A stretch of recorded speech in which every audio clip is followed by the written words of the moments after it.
Welcome to EC114 Lab 3. Today we'll do some basic data management. We'll learn how to manipulate variables and we'll solve some exercises along the way. So to start, let's set up our working directory and make sure everything runs smoothly in this data. Let's capture, close any log files and open a new one. And in today's exercise, we will work with the British Household Panel Survey dataset that we created on the first lab. So let's bring that information in here. So as we had discussed previously, in our data matrix we have some numerical variables and we have some nominal variables that are string variables, so that are not numerical, and Stata cannot read them and cannot use them in any particular way or meaningful way apart from generating table of frequencies with the tabulate command that we saw on the last lab. So we're interested in transforming some of these variables, and we'll learn how to do that in today's lab. So first, let us summarize the wage variable using the detail command. So here we have the summary statistics for the base rate of payment, which is the median is at 5.18, slightly below the mean at 5.81 pounds per hour. So we can generate a kernel density plot for this variable to have an idea of how it's distributed, and we can see that it is highly skewed, so there are few people that are earning a lot of money per hour, way above the mean and median. They are concentrated around this bit over here. So one thing that I mentioned on the last video is that the summary command stores this information on a list. If we type in return list, we can see that all this information is stored on these scalars, and we can use these to generate new variables, and we can use this information rather than having to type in all these values. So that comes in quite handy when we need to do this for a bunch of different variables or subgroups at the same time. So first thing we'll look at, first question will be derive the percentage of workers that earn a lower than average hourly wage base rate. So to get to know the percentage of workers that earn this amount, so we simply have to first display the R mean, because we're interested in the percentage of workers that earn below this level. So we can just display this amount and using the display command, di, and we can check that this value is very close, or is exactly the value that we got with the summary command. And we can generate a new variable which will take on two values. One, if the worker is earning less than the lower than average hourly wage, and 0 if it's earning above or equal to that amount. So we're going to use an if condition that we saw in the previous video. And first, to start with, let us generate a new variable. This is how you generate new variable. Use the generate command. This is just the abbreviation, GEN. Then you select a new name for your variable. Use the simple equal sign and equal to missing. So we create a new variable that is going to be equal to missing value by using missing here instead of, for example, we could use double quotation marks. If we use double quotation marks, that it creates an empty variable with nothing that is going to replace only with string values or names or letters, if we use the missing point here, Stata will know this variable will be numerical and will only replace this variable with numbers. So let us first create this variable. So here we can see that 2124 missing values are generated. So these are the observations we have in our data set. We can confirm that by typing in display underscore capital N. This tells us the number of observations in our data set. So we will replace this variable equal to 1. So we replace the name of the variable equal to whatever we want, in this case 1, if, and the if condition is simply derived by the question here, which asks you to get the percentage of workers that earn a lower than average hourly wage. So we want to classify with 1 all the workers that earn below the mean. So we can use here our mean on the last summarized variable, which in our case was BAS rate. So our mean always refers to the last command that you ran in terms of the summary command. If you had run some education or age, for example, you would take the values for age and not for BAS rate. So replace below mean equals to 1 if BAS rate is smaller than our mean, and replace it equals to 0 if it's bigger or equal to our mean. Or otherwise we could simply say replace below mean equal to 0 if below mean is equal to missing, and it would replace the other missing values, which is essentially the rest of our data set, with zeros. So here we've made a few changes. So 1354 changes made equal to 1 and 770 equal to 0. So now we can tabulate our new variable, and here it is, simply equal to 0, 36% of our sample, and 1, 64% of our sample here. So this variable is only numerical, it does not have any labels attached to it. If we wanted to, we could add labels to the variable, and we'll see later how to do that. So the percentage of workers that earn lower than average hourly wage is 63.7%. Now let us look at the variable sex. So if we describe the variable, we can see that it is a string variable with 6 characters. 1, 2, 3, 4, 5, 6 is for female, and we will want to create a numerical variable out of this string variable, so that we can look at, for example, what is the differences in wage between males and females, etc. And we can use this variable later on in a regression or correlation or cross-tabulation that we want to. So let us summarize the variable. Obviously, because it's string, Stata cannot give us any summary statistics for it. So let's create a new variable called gender equal to missing values. Let's replace gender equals to 1 if sex, don't forget after the if condition double equal sign, because we want to make it equal to a very specific value. In this case is female, and it has to be between quotation marks, because this is a string variable. If it was numerical, you would just type in the number as we did above.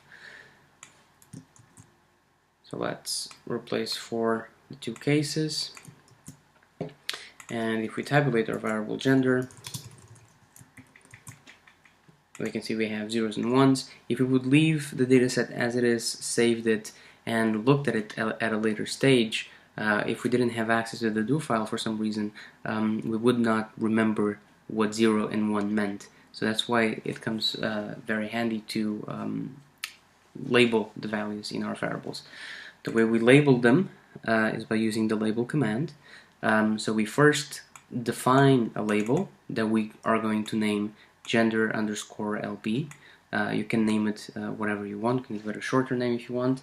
So label, define gender LB, and then we give the coding rule. If it's a 1, give it a label of female under quotation marks. If it's 0, give it a label of male under quotation marks. So we define this label, and this is defined almost like a variable, but it runs on the background, so you don't really see it. If you type in label list, you have access to all the labels you have created in this session. So 0 for male, 1 for female. And we can create other labels, and then we'll see them defined here. So now we just have to attach this particular label to the variable. So if we tabulate gender, again we see 0s, 1s. You're going to attach this by typing in label value our variable gender with the label gender underscore LB. So if we run this and we tabulate the variable gender, we can see that we now have males and females. If we wish to see what numbers are attached to these particular labels, we can type in tab gender, comma, and we give the option no label. So if we give this, we get our 0 and 1 back.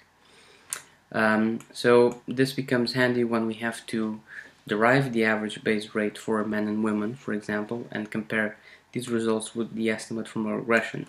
So to do this, we'll use the bysort command. Bysort tells data to perform a particular operation by the values, the sorted values of a particular variable, in this case gender. So we'll do it first for males, then for females, and you will summarize the variable BS rate.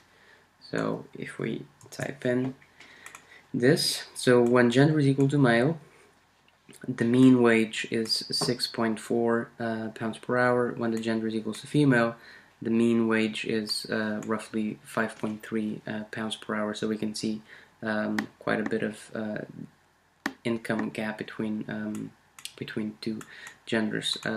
If we want to compare it to a regression output, we'll see that if we only include the gender variable as our independent variable, we're simply going to use the average information. So we'll see that the difference between these two values is going to be our coefficient, and if we generate predicted values for our two groups, we will get exactly 5.28 and 6.24, as it only uses the average information. Now, if we wish to derive the percentage of men and women with lower than average hourly wage, as we did before for the whole sample, now we restrict it to two subgroups, women and men. We'll generate a new variable that we can call whatever is better for you.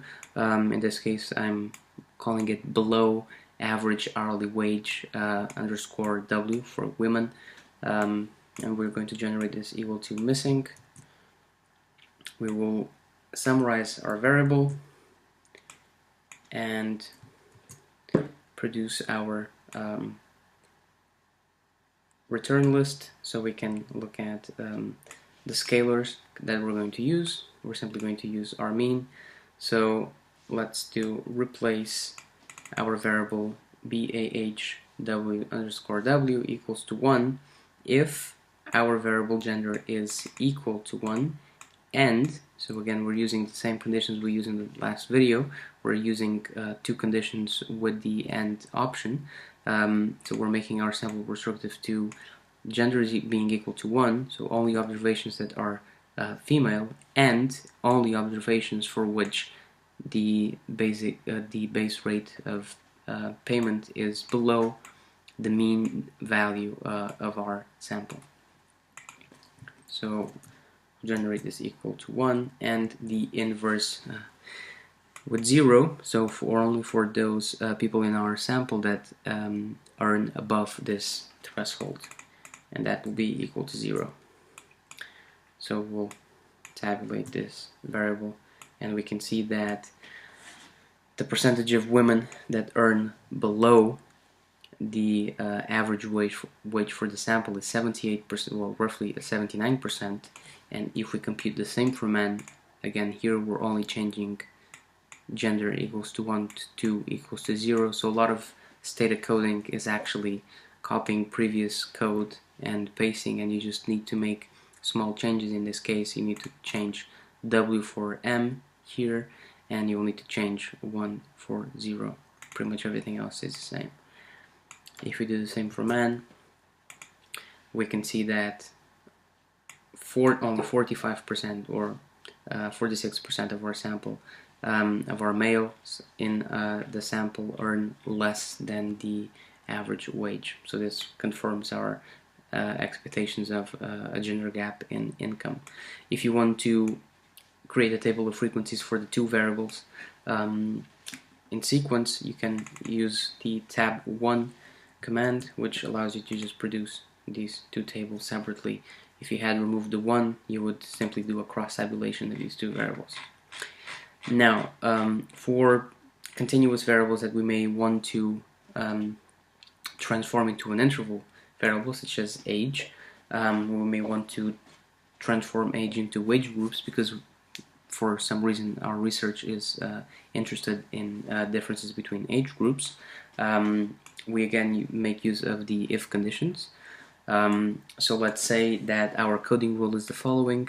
For people between 25 and 34 years old, we give a 1. Between 35 and 44, we give a 2. Between 45 and 54, we give a 3. And between 55 and 64, we give a 4. So this is the coding rule that we create. It's good that we take note of everything so we don't make mistakes later on. So first of all, let's create the variable which I called age group equals to missing value, because it's going to be numerical. Then we replace age group equals to 1 if age is lower than 35. Replace age group equals to 2 if age is larger than 34, so to encompass the 35 here, and age is smaller than 45, because we only wanted to go up to 44. Then replace age group equals to 3 if age is larger than 44 and smaller than 55. And finally, if age is larger than 54, and perhaps I should add the option age is different from missing in case we had any missing values in our sample. We can actually check whether we have missing values for this particular variable by typing in codebook age, and it gives us a bunch of information about the variable. One of the information is the number of missings out of the number of observations, and we don't have missing values for this variable, so this option is not needed, but it's always good to have it in place. Now if we tabulate our age group variable, so we have all the age groups here, but again we need to label them to make the analysis more tractable, even when we're trying to graph the variables, to have the labels on the x or y axis. So let's define our label. So label define age underscore LB. 1 is for those younger than 35. 2 is for those between 35 and 44 years old. 3 between 45 and 54.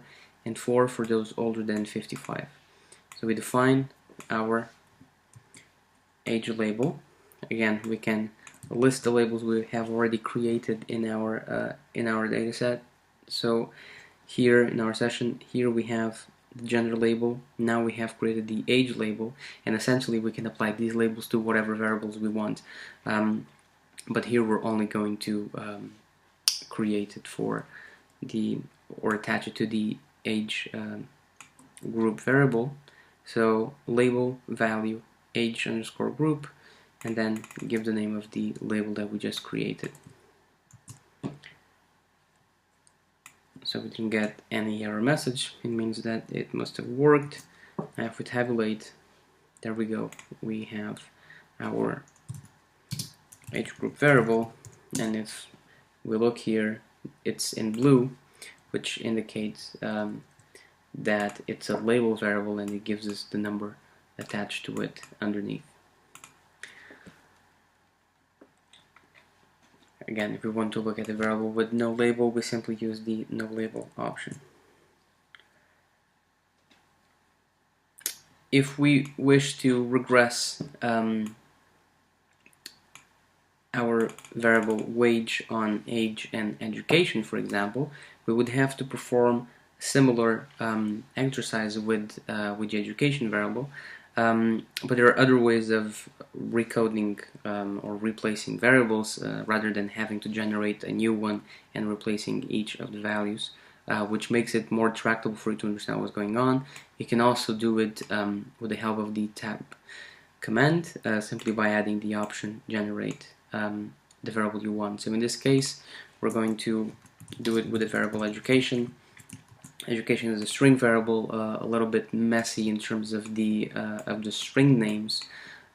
So we have A levels or equivalent / other higher qualification, GCE O levels or equivalent, no qualification, other lower qualification, university degree or higher qualification. So first of all, these qualifications are not sorted, they're not ranked, and we would like to have it as such. And secondly, we want it to be numerical so that we can use it in the context of a linear regression. So one way of doing it, again, is to use the tabulate command and generate a new variable called edu. So we can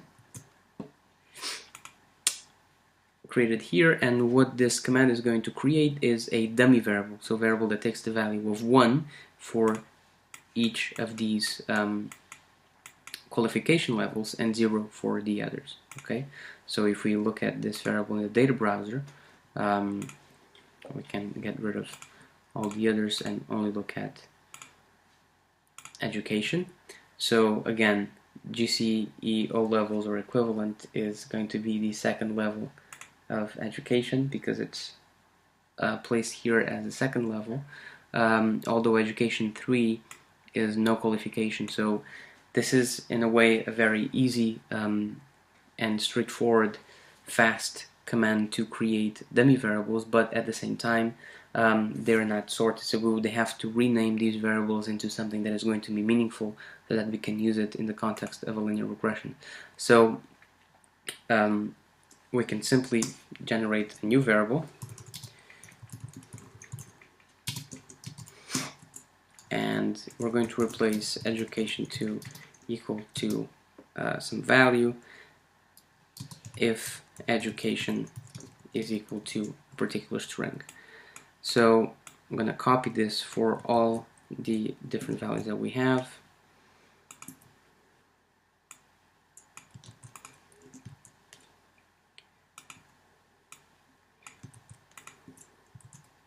So it's going to be equal to 1, 2, 3, 4, and 5, and simply if education is equal to. So now we have to decide our coding rules. So no qualification is going to be